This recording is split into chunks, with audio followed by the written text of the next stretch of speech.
Starfleet Academy. What a train wreck. I mean, it is unloved by everybody. And I mean, rightfully so. This is like one of these TV shows that like, if you remember when The Acolyte aired, you were like, is this the show? Is this the show, really? He's got a point. This is about as bad can get with regards to a TV show. It is the worst. I think Section 31 is better than this thing. I mean, I really do. I think Section 31 is better than Starfleet Academy. I mean, Starfleet Academy, Blood Origin is the only equivalent that I could really say. Oh, that Robin Hood show. Remember that Robin Hood show? Robin Hood? 2 years ago? That one. I'd even put Velma. I put Velma ahead of this. Velma, I mean, Velma was woke, but it was palatable. I mean, as far as woke stuff goes, it was palatable. I mean, there's nothing good about that to say. Well, the show is palatable. It was, did you like it? Well, it was palatable. I mean, that's really, you're saying it's like a 2 or a 3, right? It's pretty bad. It's a pretty bad show. Peter, it's making me watch. I think one of the things, when I look at it from a screenwriting perspective, Starfleet Academy, from a pure screenwriting perspective, it's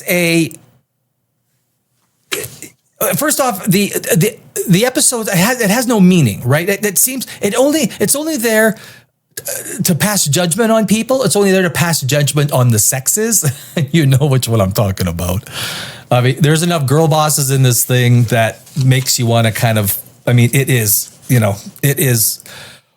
horrifically bad to the point where I think even most half decent-minded feminists would say, okay, that's, it's probably going a little too far here, right? A little bit too far. Flawlessly logical.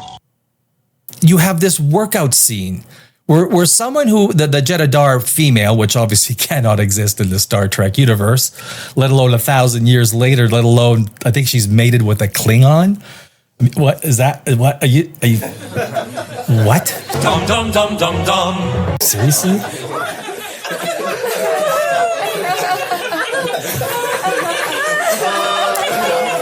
But she's forcing everyone to work out, right? Everyone's got to work out. And she's like the heaviest, least fit person, and she's like the drill instructor, right? Looks good. And she's just angry. I mean, she has literally, it's a character with no redeeming qualities. And that's the way this whole thing starts. It starts bad, it ends bad. It ends with male submission, and it starts with male submission. In between there, it is all about male submission. And one of the funniest things is when the dude comes out, what's his name? I don't even know the guys. I keep forgetting the names. The guy, the lizard face, he turns into the lizard guy. Somehow he's a shapeshifter. And he comes out, and I think, what is that? That is at the 2-minute mark, and he comes out and she bumps into her in the hallway, and she's already done. I think she's basically finished her workout. It's like, sleepy boy. $20 million per episode. There's nothing there that makes you go, yeah, that's I see where you spent the $20 million bucks. $20 million. Now you watch a show like Game of Thrones. Still, Game of Thrones it's only kicking around $10 million. And I think it was down to $5 or $8 million for the earlier episodes. So it works out pretty well. You don't see it on the screen. And these are all new faces. There's a few. I mean, they're not high-priced actors. Holly Hunter and the other one. I mean, they can't be that price. Like Michelle Yeoh got what, $12 million? $12 million for Section 31. Well, I don't think there's any $12 million people in this. If they are, they overpaid. Dum dum dum dum dum. Take a look at the laser tag sets, right? The laser tag sets were absolutely. I have a friend who has a laser a paintball place. They could have got that thing for $50,000 a month for 2 weeks easily. This episode had nowhere to go. It only exists to show how much better women are than men. That's really. if there's anything else you could have got from this episode, I don't know. And maybe feet are sexy. if you have a foot fetish, this episode gave you a little bit of that, right? Excuse me? It ain't Star Trek, baby. It ain't Star Trek. I'll drink to that. And I think that's probably one of the big things about Star Trek, this Starfleet Academy, is it's so off base with Star Trek, right? There's nothing that takes it and ties it back into Star Trek except by name only. And it's one of these things where, you go through and you try and understand the whole reason. Why did they make this? Like Alec Kurtzman, the guy who was in charge of Star Trek. It makes you wonder, what makes you believe that the money you just spent has just helped this franchise? Right? What have you done that you believe has helped this franchise by putting this Starfleet Academy out? Episode 3 Episode 1 was bad. I think episode 2 was worse. And now episode 3 is even just that much worse. And we're heading into episode 4. Dum dum dum dum dum. You know it's not going to be good. From everything we see, you know it's not going to be good. Definitely not going to be good. The overall tone, if you take a look at the tone, there's no Star Trek tone. There's nothing in there.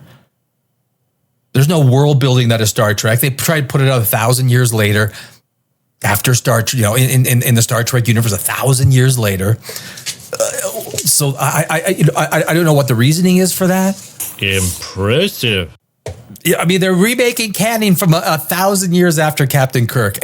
I don't know if that I guess that's an easy way to erase the entire series if it doesn't work, and it is not working, right? This is going to have to be erased. This entire.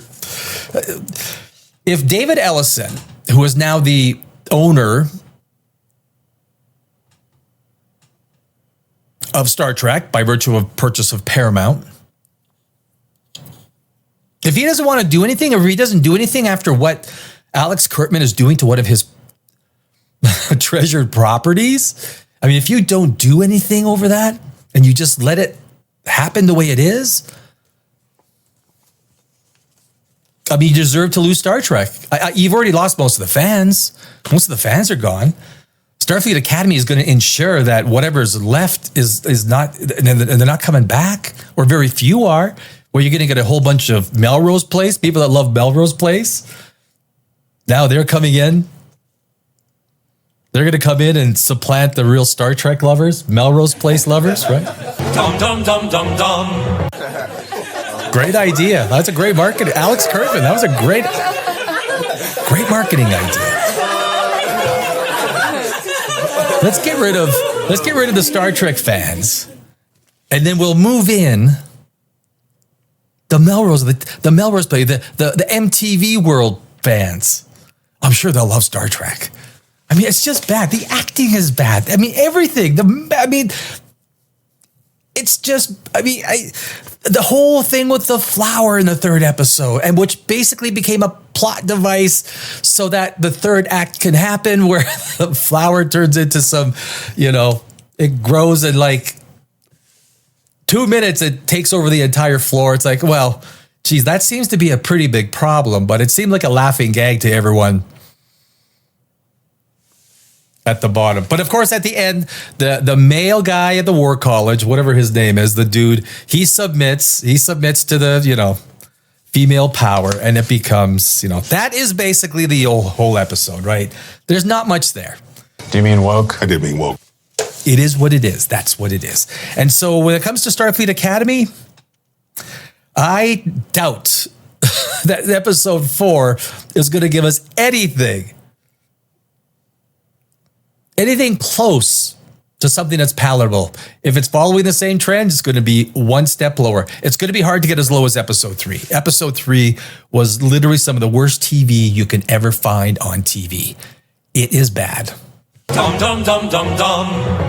Hey, if I was David Ellison, I would have made the move already. I would have walked down. At least after episode 3, I would have made the move. But look, it's his. He's the one that it's his property and they want to destroy Star Trek. Go ahead. You're doing a fantastic job destroying that franchise. Yes. Well done. Well done.